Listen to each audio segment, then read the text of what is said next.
Que é esse sacão limpo, Bom dia, boa tarde, boa noite, boa madrugada. Vazou aí o Garrafa xingando alguém do lado.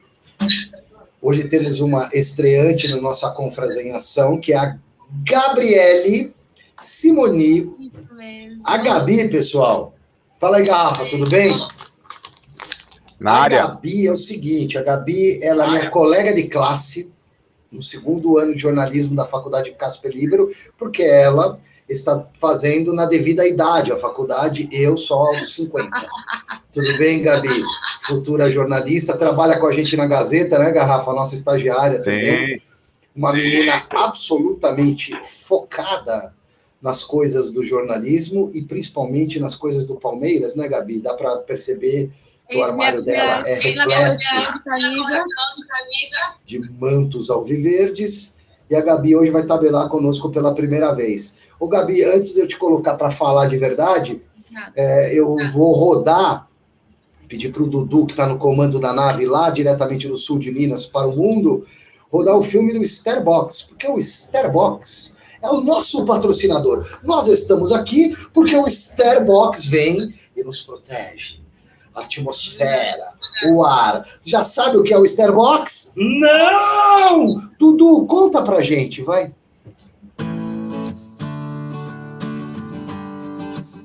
Oi, doutora Juliana. O que garante que o Starbucks funciona? Bom, Cláudia, nós temos alguns laudos feitos no Brasil e alguns em outros países do mundo também que comprovam a eficácia do Starbucks contra todos os tipos de micro-organismos. E nesses laudos, a eficácia dele é de 99,99% de desinfecção. Então, doutora, é um produto que me deixa segura, não só eu, como minha família, as pessoas que trabalham comigo? Sim, com certeza.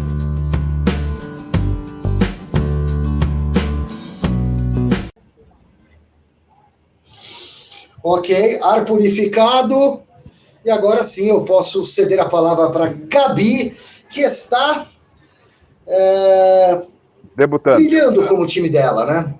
Quer dizer, o Palmeiras é líder do Campeonato Brasileiro, pelo menos até o dia 23, quando o Botafogo vai jogar aquela partida atrasada contra o Fortaleza fora de casa e tem que ganhar, porque se empatar com o Fortaleza, o Palestra mantém a ponta da tabela com um número igual de jogos, mas por enquanto tem um jogo a mais.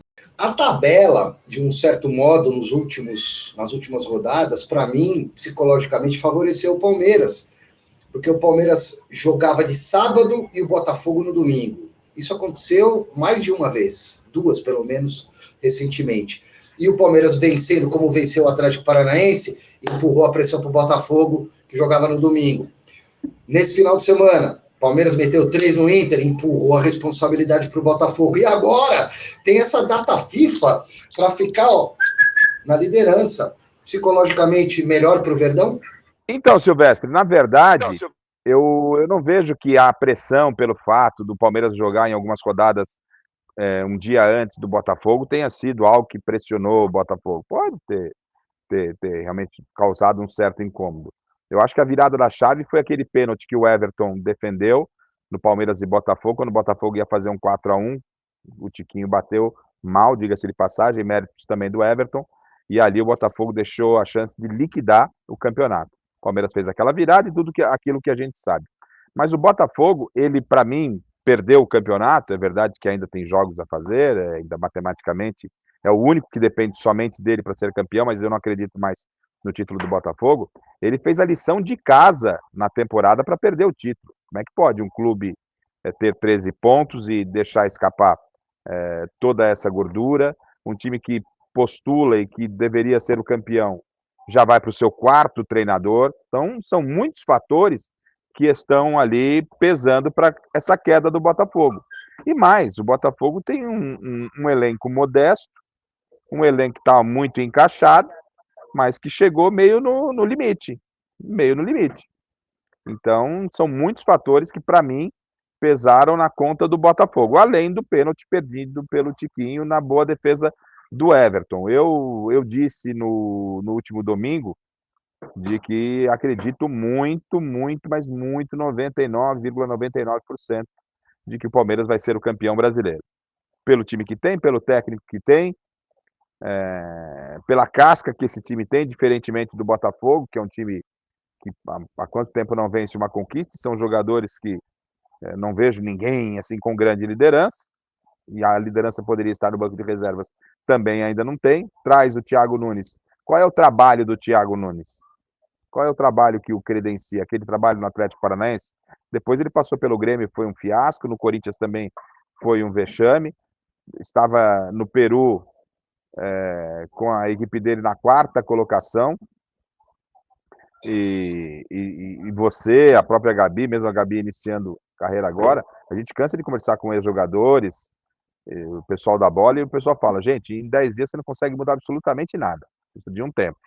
Então, eu vejo que o Botafogo, por uma série de fatores, ele pôs o campeonato na bandeja e saiu distribuindo. O Palmeiras, que não é bobo, não é nada, estava pensando em férias, de repente o Abel olha na bandeja, o Botafogo oferecendo o brasileiro, o Palmeiras pegou. Ou então o cara da bandeja, sem querer, tropeçou e o campeonato caiu no colo do Abel. Conhecendo o Abel, vendo o trabalho dele, claro, avaliando, ele jamais vai desperdiçar essa oportunidade. Pode o Palmeiras perder? Claro que pode, mas para mim, Palmeiras, depois do que aconteceu no final de semana, a rodada perfeita, não perde mais o caneco. Eu acho que o Botafogo perdeu o título para ele mesmo. Independente de o Palmeiras ter uma sequência mais fácil agora, o independente do Palmeiras, sim, jogava depois do confronto do Botafogo, né? Mas eu acho que o Botafogo perdeu o título para si mesmo. Até porque eu acho que o elenco não tem aquela pessoa, como você falou, Garrafa, de liderança que vai pegar lá e falar, não vamos desistir, não tem um elenco muito cascudo, apesar de ter qualidade pelo primeiro turno que fez. E eu acho que o pênalti perdido foi a grande diferença também na virada do jogo do Palmeiras para a virada do jogo do Grêmio. Porque no jogo do Palmeiras teve esse pênalti perdido que contou muito. O Everton fazia 4 anos que não defendia um pênalti pelo Palmeiras. Então isso contou muito também. E Gabi, o Garrafa acha que foi determinante? Claro que foi determinante também o pênalti, né? Na virada espetacular. Mas logo na sequência teve o Endrick, né? O pênalti sim. pavimentou o terreno para o Endrick virar adulto. Porque ali, puta que pariu, o moleque, o que ele fez foi um absurdo. Pela atuação e pela ação dele de pegar a bola e falar, dá o jogo, joga o jogo para mim. Em primeiro lugar, o gol, né? Que ele faz na sequência do pênalti, resolvendo sozinho a parada. O outro gol que ele faz no improviso do domínio de joelho e o arremate. Na postura dele dentro de campo. Falamos isso aqui em outros programas. No jogo seguinte contra o Atlético Paranaense, jogou bem de novo, fez gol. Agora contra o Internacional, o Endrick, eu estava lá em todos esses jogos, o Endrick comeu a bola. Com 1 minuto ele já estava dando patada de canhota, fazendo o Rocher, o goleiro do Internacional, tendo que trabalhar com 1 minuto de jogo. Ainda no primeiro tempo, de perna direita, que é a fraca dele, ele chuta da intermediária, a bola dá na trave, para fazer gol no segundo tempo. Até que ponto o Endrick recolocou o Palmeiras de volta nessa briga dupla? Eu acho que se o Palmeiras for campeão, a principal peça desse título foi o Endrick. Não só pelas atuações, pelos gols, principalmente na virada contra o Botafogo, mas pela aquela atitude que eu falei dele pegar a bola e falar, dá um jogo para mim. Então é a atuação e a postura de adulto dele que me chamaram a atenção. Eu vejo um pouco diferente de vocês. Eu entendo que o Endrick teve um papel preponderante. Eu vejo que a gente tem uma carência muito grande de novos valores, e o futebol brasileiro se apoiou muito na expectativa de que o Neymar pudesse ser esse cara, que ele é realmente fora da curva, mas o Neymar não representou o futebol brasileiro como a gente esperava. Ele tá ruim, Garrafa. Teu áudio tá picotando. Teu áudio tá picotando, cara. Estamos com problemas hoje. Dá uma mexidinha aí no fio. Tirei o fio. Melhorou? Não, picotando. Peraí. Uma interferência aí. Tipo um rame. Alô, fala comigo. Picotando. Peraí. Deixa eu desligar o Bluetooth e vamos no voo cego, então, peraí. Só um minuto. Oh, mas que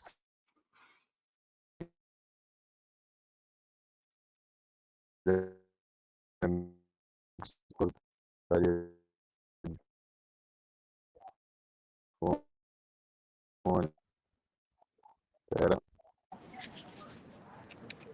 Fone, vê se ficou. Vocês me ouvem? Tá picotando ainda, né? Vocês me ouvem? Agora eu tô sem fone. Alô, alô, alô, alô, alô, alô. Mas tá picotando. Nossa, eu vou ter que sair. Espera, vou sair e vou entrar de novo, porque tá um delay monstro agora.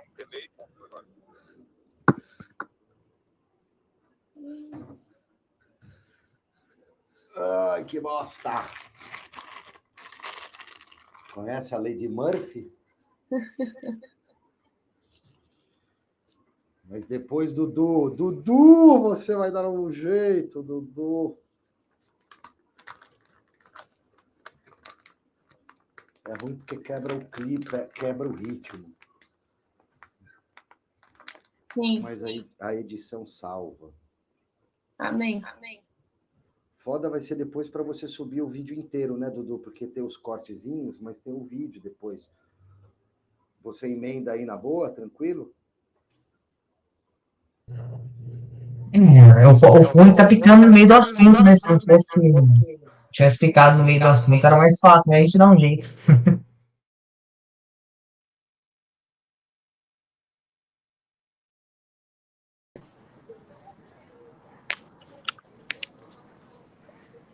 Só um minuto.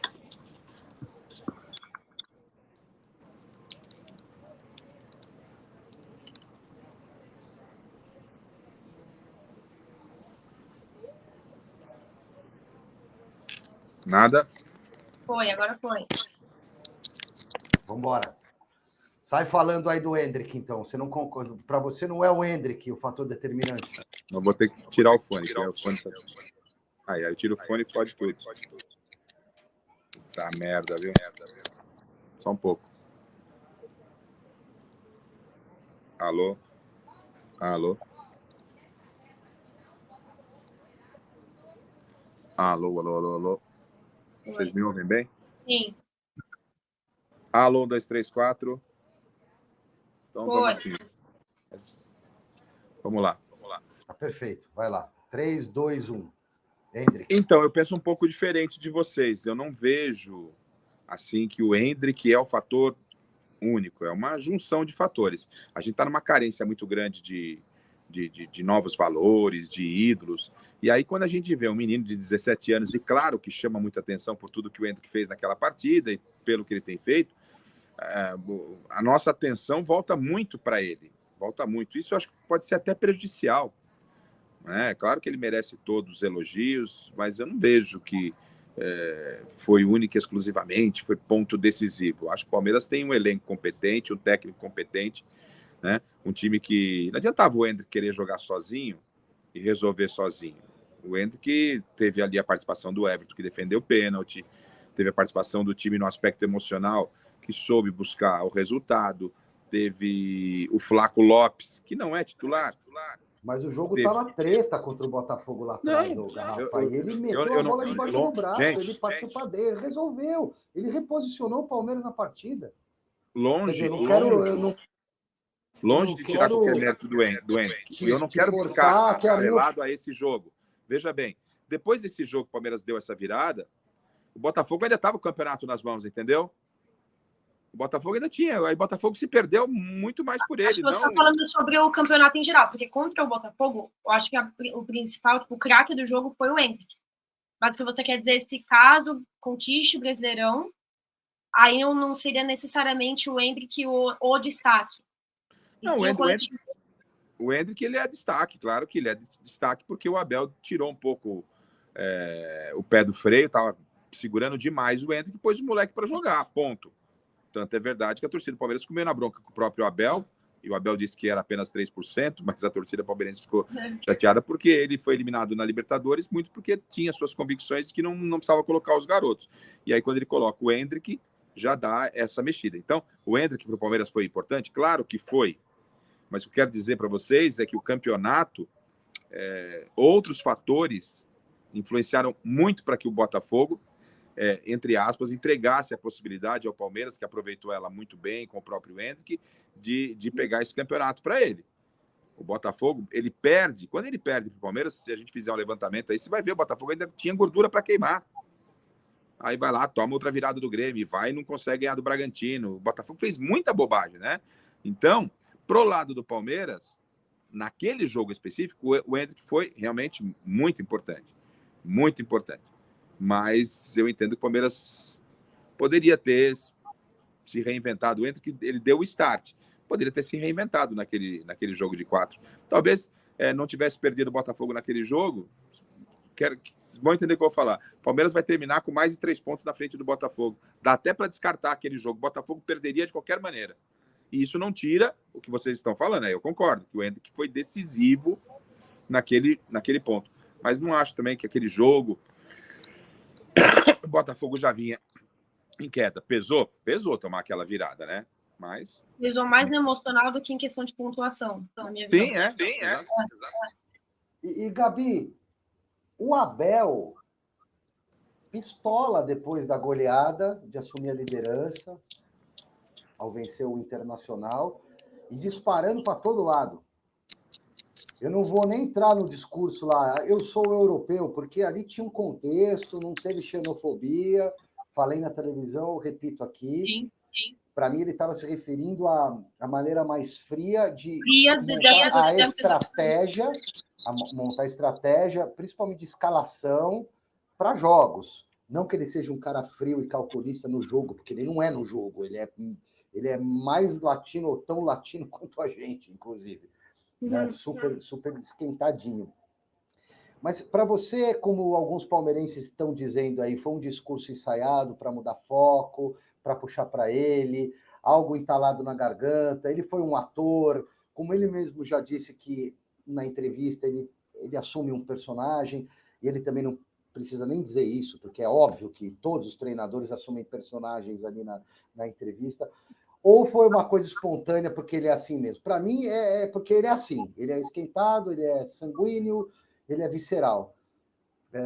Mas você acredita que ele tenha tentado tirar o foco do time, jogar tudo para ele? Vão falar de mim de novo, vão falar que eu disse que eu sou europeu, papapá, e vão esquecer que o Palmeiras é o líder?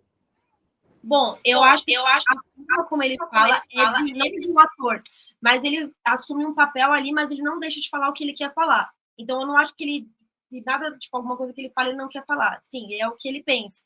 Mas ele dá uma exagerada, assim, e eu acho que em todas as coletivas, desde sempre, o Abel prefere puxar a responsabilidade para ele do que para os jogadores.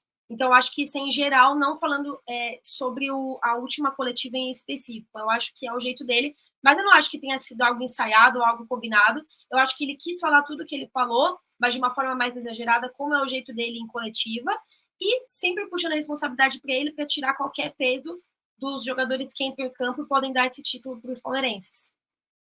O Garrafa, o Abel não é novidade, né? Porque Felipão faz isso, Luxemburgo faz isso, Muricy fazia isso, tantos outros treinadores. Faz parte do jogo também, ou não? Não tenha dúvida, não tenha dúvida. Eu tenho dito que o Abel é um técnico em crescimento. Ele é um técnico que tem potencial para crescer e está crescendo. E essa maneira que ele se comportou na entrevista coletiva é uma das suas armas. Ele quis desviar o foco. Ele com isso, eu imagino que ele falou, eu não quero que venham, tipo um Garrafa da vida aí, falar que o Palmeiras já é campeão.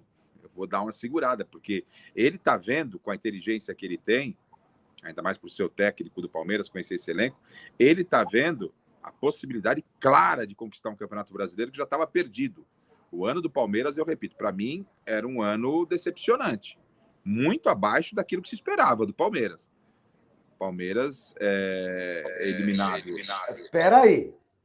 Não. Para não fugir. Você vai fugir com o Abel. Calma aí. Você volta no Abel, mas peraí. A gente já falou desse assunto, mas agora.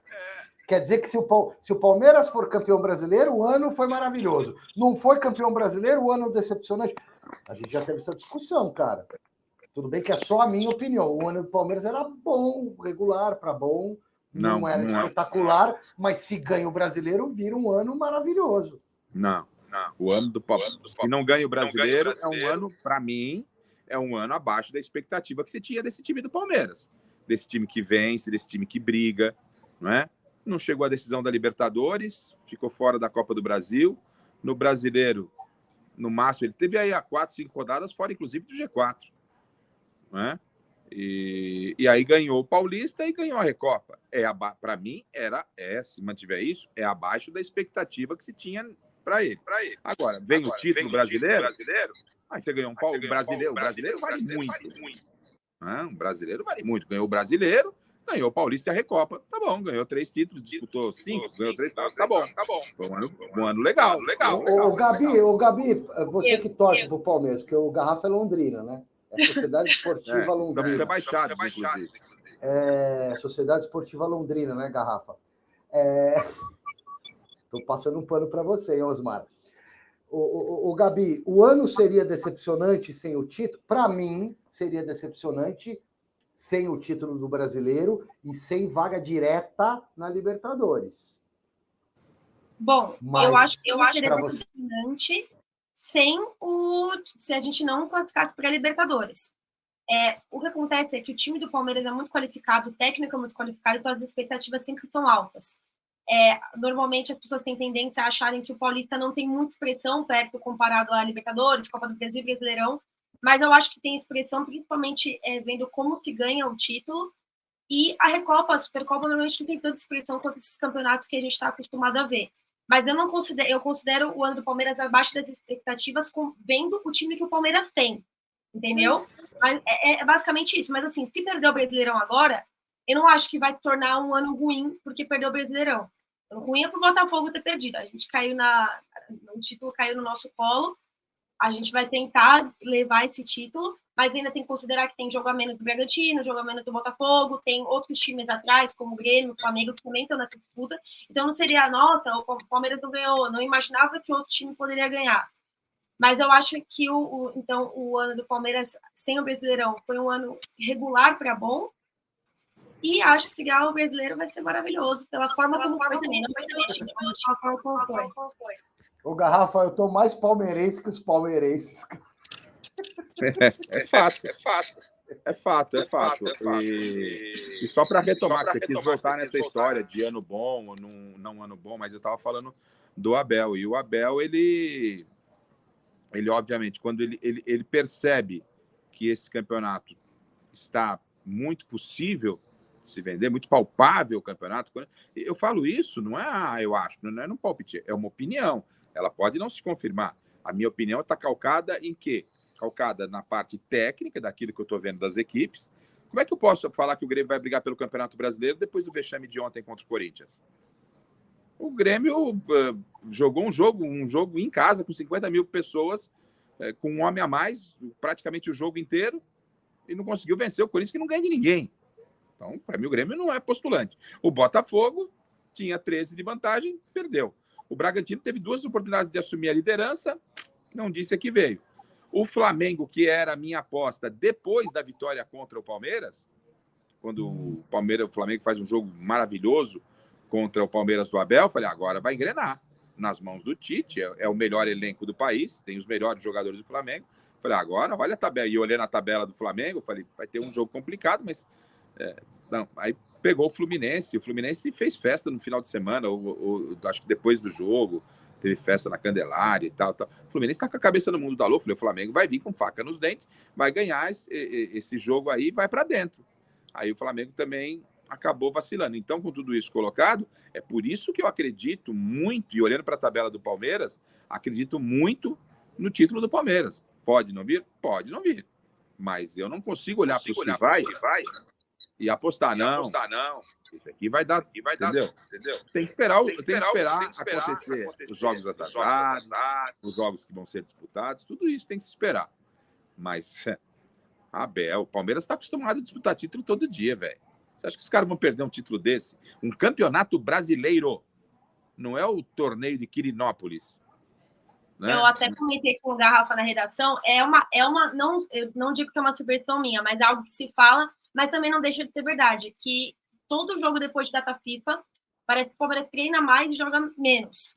é uma superstição que os palmeirenses falam, toda vez depois de data FIFA perde, mas não deixa de ser uma verdade. Esse ano, pelo menos depois de data FIFA, o Palmeiras não ganhou nenhum jogo, também não atua bem, e normalmente os jogadores que são convocados, que às vezes estão em alta no time, voltam abaixo do esperado. E dessa convocação foi o Veiga e o Endrick. Então é algo a se pontuar. Pode ser uma superstição, mas também é algo que acontece. Não é uma ciência exata. Não é ciência exata. Relata, mas que não há garantia nenhuma de que isso vai acontecer, Gabi. O palmeirense ele vai ficar procurando alguma coisa. Foi isso, foi aquilo. Vocês vão ganhar o Campeonato Brasileiro, fiquem tranquilos. Gabi Garrafa, temos que lembrar que quando o Palmeiras teve data FIFA, voltou e perdeu para o Bolívar, se eu não me engano. Mas perdeu para o Bolívar e o time reserva na altitude. Jogou com o time reserva, com a molecada. E aconteceu de novo isso... Uma Santa, nesse mesmo período. Na final do Campeonato Paulista, é verdade. E também perdeu do Bahia. Então, aproveitando o ensejo, a data FIFA, superstições à parte... Em primeiro lugar, ela dá uma brochada no campeonato, que na hora que o campeonato tá... Fervendo. Data FIFA. Vamos torcer para a seleção brasileira. Tudo bem que tem Brasil e Argentina nessa data FIFA, tem um Brasil e Colômbia também, tem o Endrick lá na seleção, e algumas coisas que eu quero ver que pode acontecer, né? Mas quem pode se beneficiar da data... Eu, no comecinho do programa de hoje, falei que eu acho que, emocionalmente, a data FIFA é boa para o Palmeiras, porque ele fica seguramente na primeira colocação, não tem jogo, até o jogo do Botafogo atrasado, dia 23. Quem que se beneficia com esse período aí, hein? Eu concordo com você, porque eu acho que os outros times vão ter que controlar, treinar o emocional e a técnica também. O Palmeiras tem que manter os pés no chão e pensar só no futebol. Então é um problema a menos, que é o emocional, que não tem que pensar. Tá tudo bem. O Palmeiras para mim, o único praticamente que se beneficia com a data FIFA. Assumiu a liderança do campeonato e vai ficar líder por um bom tempo. E o Botafogo vai ficar lá se corroendo, perder a liderança do campeonato. Meu Deus do céu. Fica esperando o próximo jogo para tentar reverter. O Grêmio também se lamentando. O Flamengo, enquanto todo mundo se lamenta, porque no futebol diz o seguinte, que bom que é domingo, quarta, domingo, porque você perde no domingo, você logo tem a quarta-feira para se recuperar. Quando você tem um espaço grande como essa data FIFA, que é data FI, não é data FIFA, né? Como data FI? Porque data FIFA, acaba a data FIFA, já começa o campeonato. Aí não dá nem tempo do cara voltar, então é data FI. Né? Você não tem uma data de descanso para os jogadores voltar. Não tem. Você já acabou, você tem que aparecer aqui. A data você está jogando na Austrália. Você está na seleção. O Palmeiras a seleção vai jogar na Austrália. Na terça-feira, é o último dia da data FIFA. O cara tá lá na Austrália, joga lá. No dia seguinte tem o Palmeiras já jogando. O cara não consegue chegar, porra. Então não é data FIFA, é data FI, só pela metade. Isso daí, essa paralisação é falsa. E o Palmeiras, é o maior privilegiado. É o maior, velho. Você vai falar, não, o Botafogo vai receber o Thiago Nunes, vai dar tempo para treinar, vai fazer rock and roll no Botafogo. Foram contratar o cara mais radical que tem, o Thiago Nunes, quando chegou no Corinthians, quis implantar cartilha, velho. Gente, olha, eu vou falar para vocês, viu? Futebol é coisa de Vocês vão falar que eu sou um maluco, né? Mas se era para criar um fato novo em relação a técnico, eu colocava o Túlio Maravilha. Só para finalizar o campeonato. Túlio é o último campeão, é ídolo da torcida, 1000 gols aí contando jogo de praia, tal, uma beleza, puta de um carisma. Põe o Túlio lá e motiva os caras, sei lá, viu, cara? Torcida, eu acho que não é muito, não. Não, tudo bem, pode ser uma ideia de Jerico, mas é uma ideia. Mais um fato a favor do Palmeiras. O Verdão vai jogar no Allianz Parque. Contra o América, dia 21. O Palmeiras tem mais 2 jogos em casa. Restam 4. Fortaleza fora, na volta da data FIFA. Dia 26. Aí, dia 29, esse está garantido. Dia 29, Allianz Parque, América Mineiro. Dia 3, está na tabela, mas ainda precisa ser confirmada essa data. Se for dia 3, me parece que dá para o Palmeiras jogar contra o Fluminense também no Allianz Parque, para depois fechar o campeonato contra o Cruzeiro em Minas. É isso, né, Gabi? Bom, é isso, mas aí eu uma informação, na verdade é uma opinião da época que eu ainda trabalhava lá no Allianz Parque. Dia 2 vai ter o show do Amigos. E a desmontagem do evento dura 2 dias depois. Então, teoricamente, eu acho que se o Palmeiras for jogar dia 3 no Allianz, vão jogar com o palco. Porque antes não tinha, começou essa não é regalia, né? Mas jogar no Allianz com o palco contra o São Paulo, acho que foi na Copa do Brasil do ano passado, se não me engano, ou no Paulista. Eles ganharam de 4 de nós, cara. Foi no Paulista, na final com o palco. Mas antigamente ainda tinha dessa ideia de jogar com o palco. 2 dias depois, ainda não podia usar o Allianz, porque montagem e desmontagem de palco demora bastante. Eu já nem desmontava o palco. Deixa o palco lá para comemorar o título. Aí tapa todas as bandas no norte. Não façam isso, tire o palco.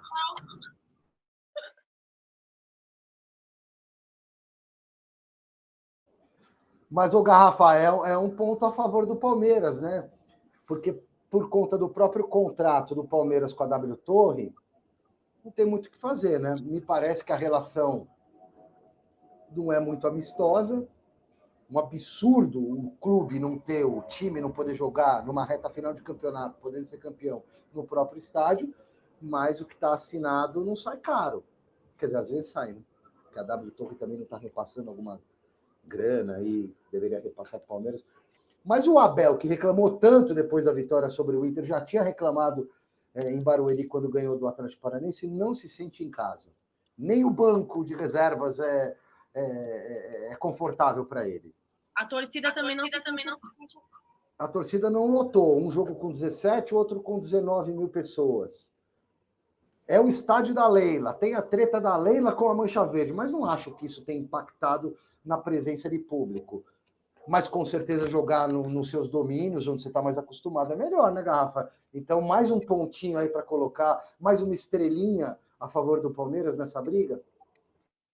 Então, é uma questão aí que a gente pode fazer uma outra discussão de conflitos de interesse, porque o ano que vem a gente vai ter o Pacaembu aí. Aí o Palmeiras, torcedor do Palmeiras, é complicado você ir, com todo respeito a Barueri, complicado a logística para você sair de São Paulo e para o Barueri. Quando você tem o Pacaembu aqui do seu lado, um estádio novo, não, mas tem que jogar no estádio da Presidente, isso é conflito de interesse. Mas nesse momento, sobre não jogar no Allianz Parque, o Abel não tem que reclamar de absolutamente nada. Por isso que eu acho que foi um teatrão mesmo, para a gente estar discutindo e tal. Ele já sabe que não pode estar no contrato. Pode ser absurdo, mas é real. O Palmeiras sabia. Quando tiver show, não joga lá. Ele vai ter show. É assim.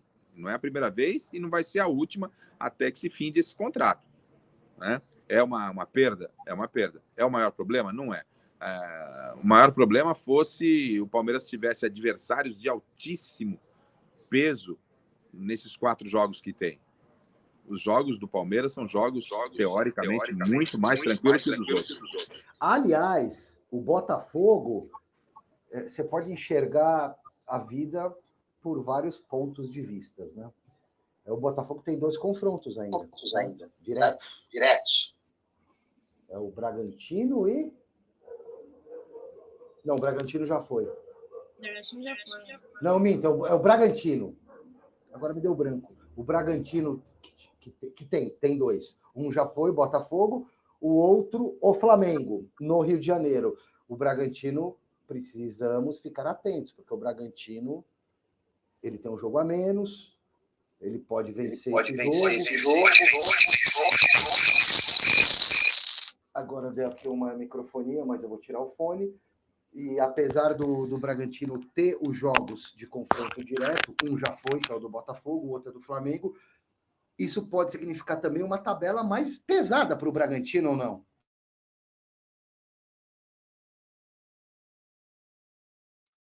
Você está mutado, Garrafa. A tabela dos supostos rivais do Palmeiras, ela já é pesada para todos eles. Cada um tem um probleminha aí, um calo, uma pedrinha no sapato pela frente, diferentemente do Palmeiras, que para mim teria o Fortaleza. Então, assim, quando eu disse ontem, e tenho mantido essa minha opinião, repito, é uma opinião, é muito numa análise daquilo que eu estou vendo, os times desempenharem dentro de campo e os adversários, os confrontos. Independentemente de onde vai jogar o Palmeiras com o América, com o Fluminense, claro, se fosse do Allianz Parque era muito melhor. Mas o Palmeiras é grande favorito. Palmeiras tem... Não tem transporte público. Não tem transporte público, quem vai de carro é ruim para estacionar.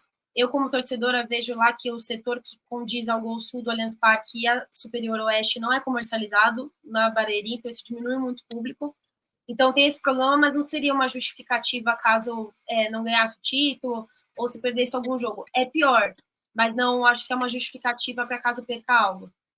O problema maior seria realmente os adversários. Se tivesse adversários vamos pegar aí o Flamengo, vai ter clássico contra o Corinthians pela rivalidade, tem o São Paulo. Não, os jogos para mim, você pode pôr aí o Fortaleza como talvez o mais complicado, vencer lá em Fortaleza. Só que o Palmeiras, no retrospecto aí, faz tempo, acho que nem perde pro Fortaleza, posso estar equivocado. Apareceu o Chico Lang. Fala, Chicão, meu querido amigo. Hoje deu um pulinho na redação. Estamos estreando aqui o bate-papo com a Gabi, que já participa do Confra da Bola, agora participando do Confras em Ação. Falamos basicamente de Palmeiras ao longo de toda a primeira parte desse programa.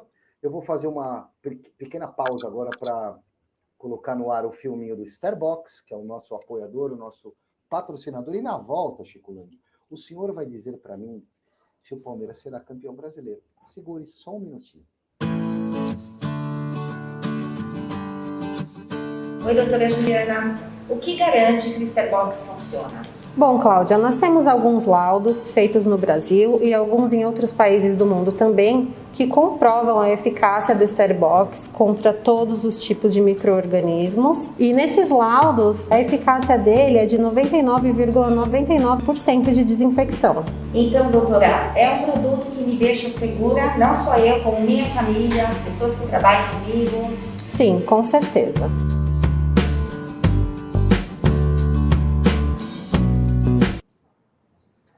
Chicão, já vamos falar. Mas agora o assunto é Palmeiras. Então, meu caro Silvestre. Boa noite. Tem um fone para colocar o fone, Chico? Tudo bem, prazer ver vocês. Muito bom, muito legal. Olha, o Palmeiras tem tudo para ser campeão. Hoje mesmo na redação a gente estava analisando, conversando com o Garrafa e com o pessoal. O Palmeiras é o time que chegou na ponta da tabela. E tinha aquela lenda, né, desde o começo do campeonato. Não deixa o Flamengo ou o Palmeiras chegarem na ponta, que eles não perdem o campeonato. O Flamengo não conseguiu. Agora o Palmeiras sim. Então é grande a possibilidade do Palmeiras ser campeão. O único time que pode atrapalhar o Flamengo, mas eu não acredito que vai atrapalhar, porque ainda é um time do interior, não tem força, e toda vez que chega na hora da decisão treme, é o Bragantino, o Red Bull Bragantino. Ah, mas o Red Bull Bragantino é SAF, eles têm lá um acordo com a Red Bull, não importa, continua sendo um time de interior. Tanto é verdade que tinha a obrigação de ganhar do Botafogo em casa, jogo em casa, e quase perde. Fez um gol na Bacia das Almas. Então quer dizer que não creio na força do Bragantino, mas é o único que pode atrapalhar o Palmeiras nessa reta de chegada. Então, os adversários do Palmeiras nessas 4 últimas rodadas são fracos, tirando o Fluminense, né, que é um time meio chato de jogar, mas tirando o Fluminense, são todos fracos, né? Não tem adversário para o Palmeiras. E o Bragantino não, pelo contrário, tem uma tabela um pouco mais apertada. Então, eu acho que não acredito em Flamengo, não acredito em Grêmio. O Grêmio perdeu o campeonato ontem, né? Perdeu para o Corinthians de 1-0, perdeu o campeonato ontem. Não acredito em Atlético Mineiro, não acredito em nenhum desses times aí. Isso aí é tudo conversa fiada. A disputa está entre Bragantino e Palmeiras. E vou dizer uma coisa, entre esses dois vai dar Palmeiras, porque o Palmeiras tem jogos mais fáceis, é um time melhor. Agora, vocês estavam falando do Abel. Eu fiquei meio impressionado com a entrevista que ele deu, porque, na verdade, era um momento legal do time, né? Ele falou e não falou da vitória, né? Que foi uma vitória difícil do Palmeiras, hein? Uma vitória difícil, não foi fácil, não. Quando estava, acho que 1-0, aquele Valência perdeu um gol feito. Apoia a mão direita no gol. Coloca a mão direita. Tá chacoalhando muito aí. Segura a mão direita. Eu sei que a sua mão direita está nervosa. O Valência perdeu um gol feito. Era gol para você fazer o gol, né? E aí, se ele faz, era 1-1. Mas o Palmeiras não. O Palmeiras continuou no ataque, acreditou aquele lance errado, né? Que o Veiga roubou a bola, deu para o menino lá, o Hendrick, e o Hendrick fez o gol. Agora, eu não sei se ele ficou nervoso, porque o Hendrick, quando foi substituído, o que ele fez? Ele fez cara feia. Isso aí quase ninguém falou. Só a Sport TV pegou esse lance, né? Ele fez cara feia, entrou no vestiário e depois voltou. Será que ele discutiu com o Abel? Será que houve lá uma briga entre o Hendrick e o Abel? O Abel ficou nervoso com ele, ficou cabreiro, né? Porque queria que ele... Eu perguntei para o Abel.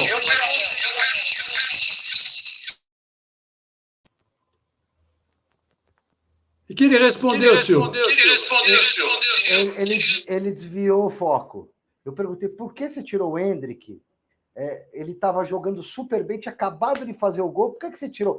É que a pergunta teve uma outra na sequência, que era o final da coletiva, e aí ele meio que desviou o foco, mas disse, eu tenho 11 jogadores para substituir. Quando o carro está perdendo o rendimento, eu troco os pneus, eu troco o carro, eu troco o motor. Eu falei, mas ele tinha acabado de fazer o gol. Ele falou, eu quis trocar, eu troquei.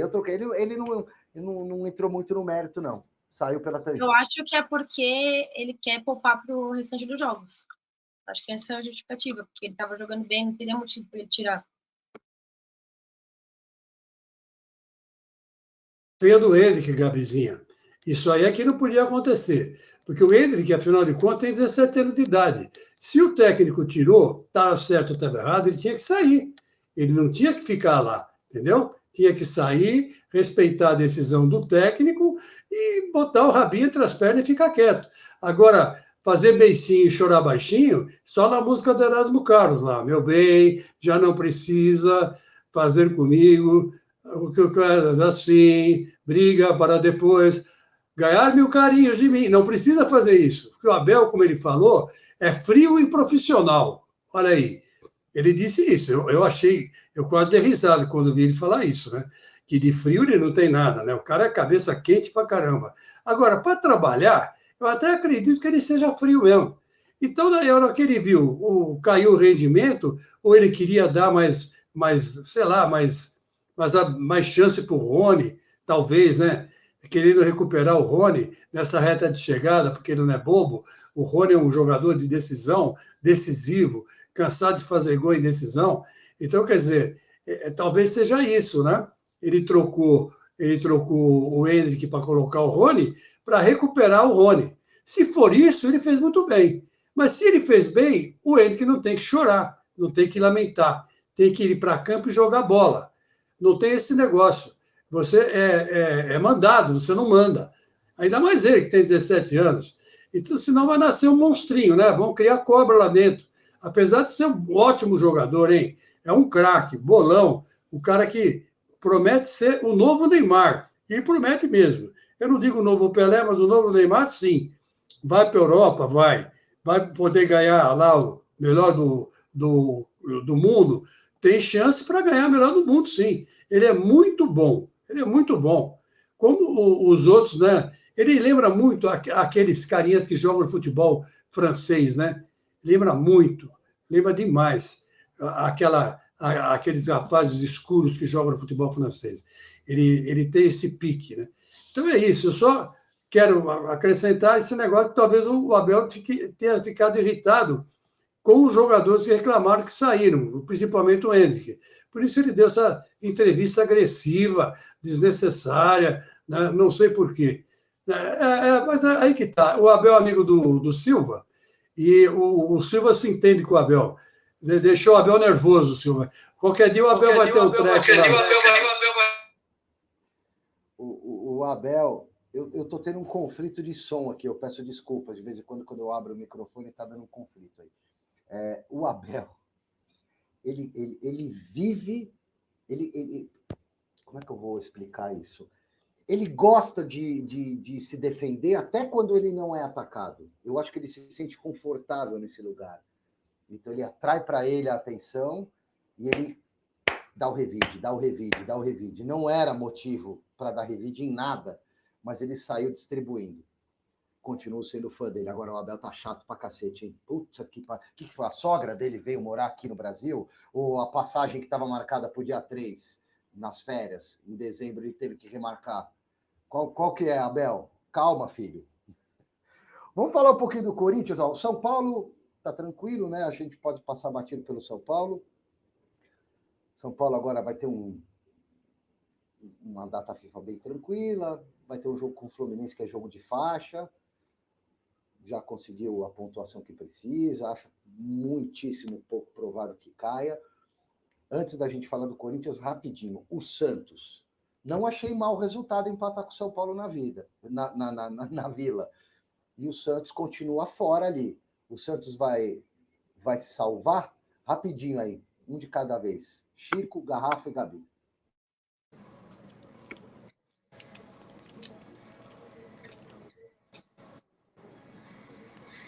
Olha, Silva, eu acho que o Santos se salva, viu? Ele vai salvar a bacia das almas, mas vai se salvar. E esse jogo, São Paulo e Santos, eu assisti todinho. O São Paulo foi melhor que o Santos. Criou várias oportunidades de gol. Olha que o São Paulo não está mais disputando nada, né? Mas está jogando bem. O São Paulo ganhou o meio-campo e apertou o Santos. Criou duas oportunidades, mandou uma bola na trave no primeiro tempo, uma outra bola na trave no segundo tempo, teve um gol anulado, e o Santos incomodou o goleiro do São Paulo, mas nem tanto. Então, quer dizer, se o São Paulo valida aquele gol, que estava impedido, viu? Estava impedido. Na origem da jogada, né, havia impedimento.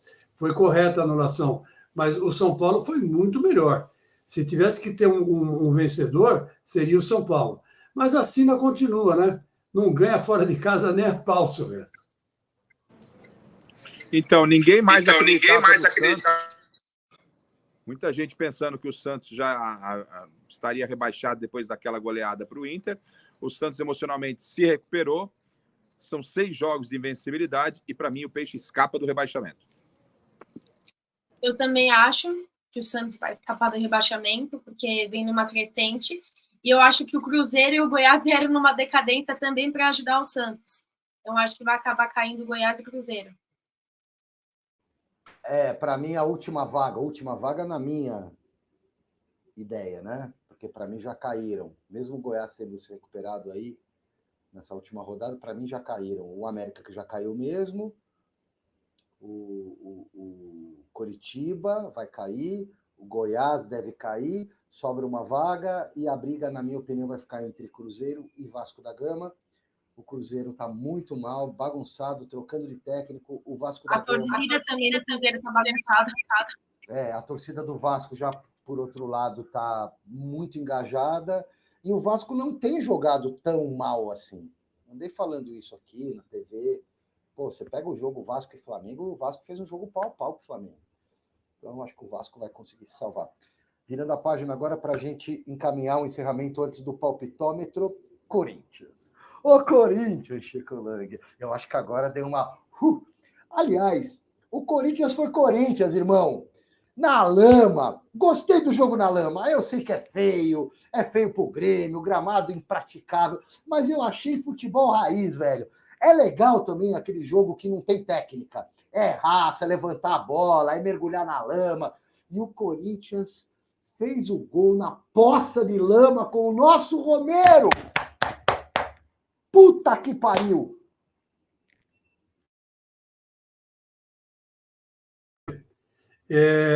Duas coisas. Primeiro, o Corinthians, quando joga na chuva, joga muito bem. É uma coisa engraçada. Pouca gente lembrou disso. Mas o Corinthians é um time que sabe jogar na chuva. E em campo ruim. sabe jogar na chuva e em campo ruim. Segunda coisa, o Mano Menezes armou um esquema tático para anular o Soares. O Soares vinha fazendo, fez 3 gols num jogo anterior ao Corinthians, marcou 2 gols o penúltimo jogo do Grêmio, e vinha fazendo gol atrás do gol. O que ele fez? Ele anulou o Soares.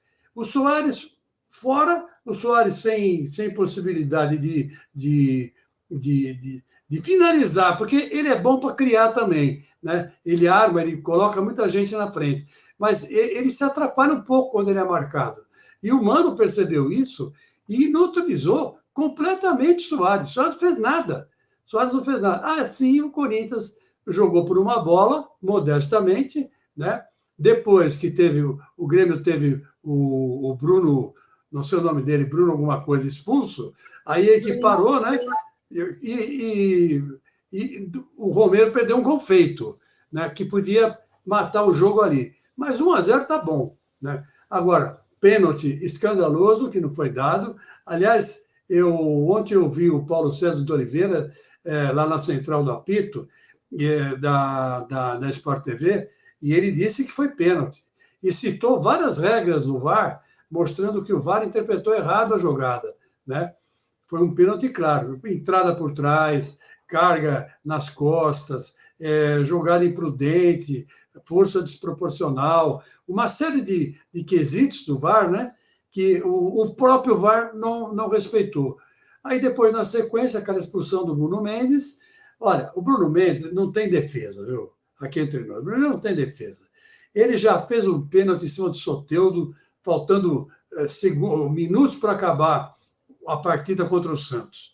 Já não era para fazer aquele pênalti, ficava só no Cerca Lourenço, e que não tinha jeito. O Garrafa sabe jogar no Cerca Lourenço, né? Não deixa o cara chegar na bola, bota o corpo na frente, né? Na malícia. O Silvestre também sabe. O Silvestre já foi vítima de Cerca Lourenço. A Gabi não, porque ela não joga bola, mas não vai para o pau assim. Então, quer dizer, já fez uma bobagem ali. Agora, ontem a expulsão dele, pelo amor de Deus, cara, ele quase arrancou a perna do cara fora. Tinha que ser expulso mesmo. Agora, não tem que renovar, hein? Não tem que renovar. Esse aí não tem. Quer ir embora, vai. E se quiser ficar, tem que receber um salário mais ou menos. Porque ele na expressão do Silvestre, na boa palavra, ele é um cavalo. Essa é a grande verdade. O cara é um cavalo. Quase a mesma coisa, vaca louca. Vaca louca, é a mesma coisa. Um cavalo vaca louca. Não pode jogar no Corinthians um cara assim. Tem que ter um mínimo de categoria, um mínimo de técnica, né? E ele joga ao lado do Lucas Veríssimo. É brincadeira, cara. Não dá nem para comparar. O Gil, que é um cara que pega, que vai na pegada, e não é tão ignorante desse jeito, né? Então, quer dizer, é um cara abaixo da técnica, do nível técnico da defesa do Corinthians. Apesar do Fagner ser um cara que pega também, o Fábio Santos é um cara que sabe dividir também, mas eles não são vaca louca, né? O Fagner, de vez em quando, dá umas fugidinhas, mas, assim, vaca louca mesmo não são. Eles têm técnica. O Fagner, cruzando a bola, dá vários títulos para o Corinthians, ou vários gols para o Corinthians, né? O Fábio Santos batendo pênalti, cruzando a bola também. Enfim, o meu querido Silvestre, gostei do Corinthians. Romero, todo mundo falou mal do cara, e o cara está tirando o Corinthians da segunda divisão. É um gol por jogo, mas é firme e forte. Sou favorável à permanência dele e da saída do Roberto, que o esquema que ele jogou lá no Sul deu certo. Mas vamos ver o que ele vai fazer contra o Bahia, né? Vai ter tempo para treinar. Então, eu estou dentro da linha do Chico Lang, tudo que o Chico falou, eu assino embaixo. A única questão que eu acrescento é como é que o Corinthians, que a gente fala, o Corinthians está muito cansado, o Corinthians fisicamente não anda, o Corinthians fez um maravilhoso primeiro tempo com o Fluminense, no segundo tempo você deu empate. Agora, recentemente também fez um primeiro tempo, acho que foi contra o Atlético, né? Primeiro tempo muito bom, no segundo tempo não aguentou. Aí, quando você tem o Bruno Mendes expulso com 7 minutos no primeiro tempo, falei, bom, o Corinthians pode fazer até 2 gols no primeiro tempo, vai tomar um sacode no terceiro. E não, O Corinthians segurou bem, teve fôlego, teve entrega. Estranho, mas o Corinthians está fora do rebaixamento para mim. Entre os lances polêmicos que tiveram, eu achei a expulsão do Bruno Justa. Realmente foi um lance bem pesado. Agora, o pênalti do Bidu foi muito pênalti, muito pênalti. Não sei como esse pênalti não foi dado e você ouve o áudio do VAR e eu fico mais chocada ainda com a análise, que ele tem, né, a linha, tem todos os aparelhos necessários e realmente não achou pênalti. E também sobre o Alessandro indo invadir a possível cabine do VAR que fica no Rio e nem fica lá em Porto Alegre, ou onde os jogos estão sendo, né? Eu acho que esses são os meus destaques para o jogo. Acho que o Corinthians não cai. Na verdade, mesmo que esteja lutando nesse campeonato, eu nunca senti que o Corinthians fosse cair. Acho que tem time bem pior nesse campeonato. Mas é basicamente isso. Então vamos para a reta final agora com o palpitômetro, com a ajuda do Dudu, que está no comando da nossa nave Confras em Ação, diretamente lá do sul de Minas. Vamos ver o que o nosso time, contando inclusive com os Confras que hoje não fazem parte do nosso programa, mas que estão sempre antenados. Vamos lá, quem acertou 3-0? Ninguém acertou 3-0 para o Flamengo contra o Palmeiras, mas o Garrafa e o Chico Lang acertaram a vitória do Flamengo. No mais, todo mundo errou. Pode virar aí, Dudu. São Paulo 1, Bragantino 0. Aí tem, ó, o Roger acertando na mosca cravado, assim como o Garrafa. Eu e Dudu acertamos a vitória do São Paulo. Os demais rodaram. Pode virar. Goiás e Santos. Olha lá, o Soveral acertou na mosca, eu acertei na mosca e o Roger acertou a vitória. Mas eu acertei aí. Alguma coisa Por que tá o xizinho para mim aí? O Dudu. Dudu, essa tabela tua aí, velho. Dudu. Mudou o jogo, né, Dudu? Mudou o jogo, né, Dudu? Eu tenho certeza que você errou só na formatação da tabela do jogo anterior, mas você acertou o tiquezinho aí de quem pontuou ou não, né, Dudu? Pode entrar e falar com a gente aí. Foi isso mesmo, faltou alterar o placar de cada na arte. Foi só o errinho na arte, tudo bem. Pontuação tá certa, então, né, Dudu? Quero só ver se você não me tirou os pontos lá. Depois a gente faz uma checagem. Fala, Dudu. A gente faz uma checagem lá, mas tá certo. Os pontos estão computados certo. Tá bom. Mineirinho come pelas beiradas, né? Vamos lá, então. Corinthians e Atlético Mineiro. O jogo foi 1-1. O Beto acertou o resultado, o Dudu acertou, o Chico também acertou e o Garrafa acertou o placar, quer dizer, o empate, né? Os demais erraram. O que teve mais aí, Dudu? São Paulo teve a rodada do final de semana também, né? O Palmeiras e o Inter. Ninguém cravou o placar, mas quase todo mundo acertou, exceto o Chico Lang, que apostou no Inter, deu o Palmeiras 3-0. Vamos lá. Corinthians ganhou do Grêmio fora de casa. A Gabi acertou 2-1, acertou a vitória do Corinthians. O Chico Lang acertou a vitória do Corinthians. A Gabi votou no Corinthians para ajudar o Palmeiras. Filha da mãe. Você viu, né? A minha estratégia. Tá certo. É palpite, né, meu? Palpite pode envolver muito coração. O que mais teve? Tem São Paulo e Santos. Santos e São Paulo, né, Dudu? Aí o 0-0. Gabi cravou. Eu acertei o empate. O Soveral o empate. Os demais perderam. A próxima tela já é a pontuação? Olha lá. Dudu e Garrafa empatados, hein? Precisa de VAR aí, hein, Dudu? Depois você vai fazer essa continha direito. 55 mais 3 que ele me tirou lá, eu tô na liderança. Não, mas ele disse que não te tirou os pontos. Estava errada só a planilha. Tenho dúvidas. Mas então vamos colocar aí um VAR para... Tô brincando. Mas tá legal, hein? O campeonato a Gabi estava disparada que nem o Botafogo lá na frente, se eu não me engano. Agora deu uma embolada. Olha lá, o Dudu em primeiro empatado em pontos com o Garrafa. Critério de desempate aí para ver quem que tá em primeiro. O Beto coladinho.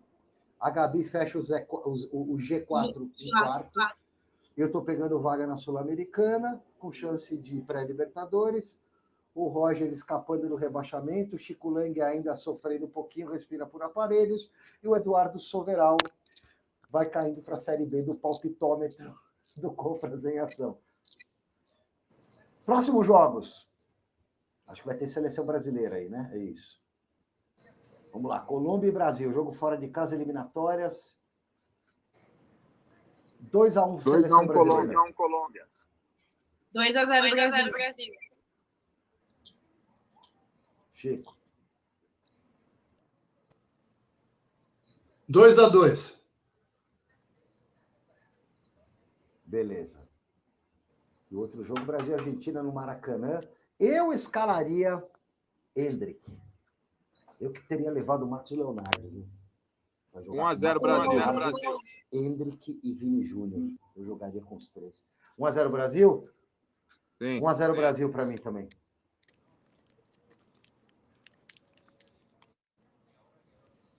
Um a um.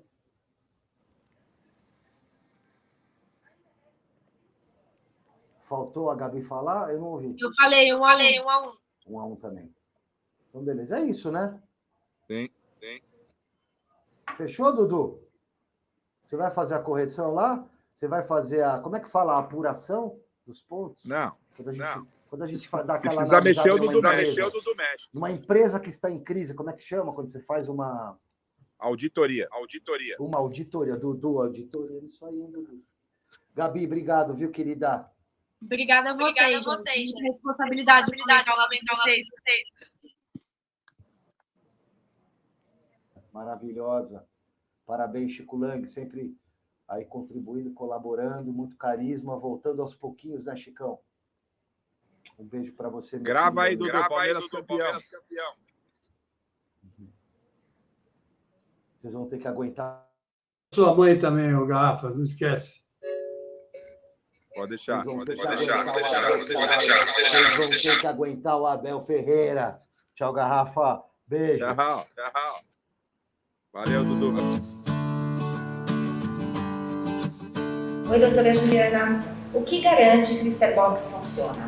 Bom, Cláudia, nós temos alguns laudos feitos no Brasil e alguns em outros países do mundo também que comprovam a eficácia do Starbox contra todos os tipos de micro-organismos. E nesses laudos, a eficácia dele é de 99,99% de desinfecção. Então, doutora, é um produto que me deixa segura, não só eu, como minha família, as pessoas que trabalham comigo?